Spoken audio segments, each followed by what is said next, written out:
let's go over the Copenhagen Plank. This is an amazing variation, quite challenging, but unlike the traditional side plank, this is going to incorporate your adductors more than your glutes. Typically when you do a side plank, right?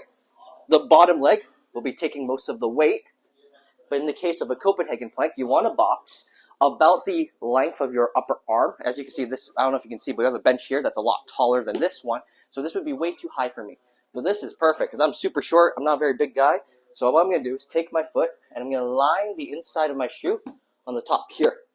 I'm going to get my elbow underneath my shoulders and I'm going to take a very deep breath, brace my core nice and strong, and all in one go I want to lift myself up into the top of the plank up here. And this is what we call Copenhagen Plank. Some people have the leg just dangling, right? If you want, you can modify this to be a little easier where you can maybe start with the bench more on your knees, like so. This is way easier than doing it on your foot. Okay, awesome variation, incorporates the adductor. So if you do exercises that require a lot of adductor and core engagement simultaneously, like a sumo deadlift, this is amazing for it. Thank you so much for joining us. We'll see you next time.